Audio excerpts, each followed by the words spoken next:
There comes a moment in a man's life that almost no one notices. No loud announcement, no dramatic speech, no final argument. Just a quiet shift. A moment when something inside him finally becomes still. For a long time, he was the one chasing conversations that slowly faded, chasing attention that came and went like the wind, chasing people who seemed warm one day and distant the next. At first, he didn't question it. He believed that love meant effort.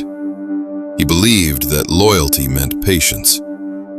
He believed that if he just showed enough care, people would eventually meet him halfway. So he gave more time, more energy, more understanding. He became the one who texted first, the one who fixed every misunderstanding, the one who stayed calm when others were cold. But something strange begins to happen to a man who chases too long. The more he reaches forward, the more people step back. The more he explains himself, the less people listen. The more he tries to prove his value, the less it seems to matter. At first, he blames himself. Maybe I'm not good enough. Maybe I said the wrong thing. Maybe if I try a little harder, it will work. But time has a way of revealing uncomfortable truths. Eventually, the man begins to notice a pattern. The people he chased the most respected him the least. And slowly, a new awareness begins to form.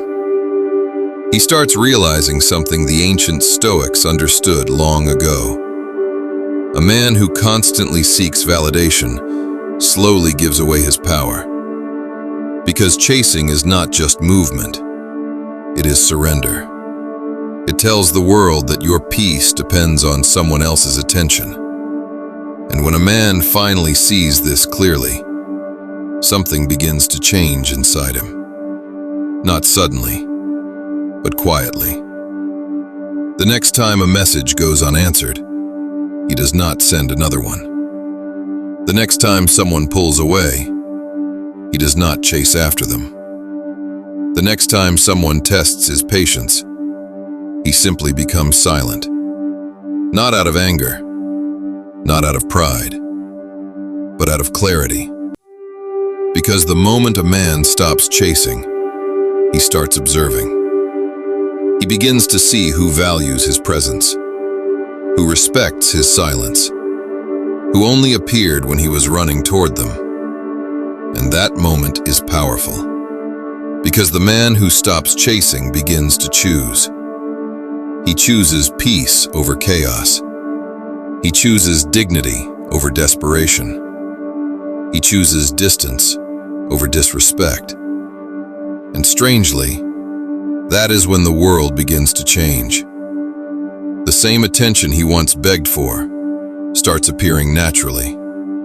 The same people who ignored him start noticing his absence.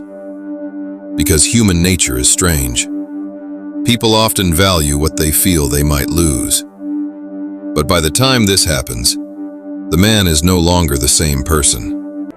He has learned something deeper. His value was never in how hard he chased. It was always in the quiet strength of his presence. The Stoics believed that the strongest man is not the one who controls others. It is the man who controls himself. And the man who can walk away from what disrespects him is a man who finally understands his worth. So when a man stops chasing, it does not mean he stopped caring. It means he finally started respecting himself. And that moment, that silent moment, when he decides his peace matters more than approval, is the moment his life truly begins to change.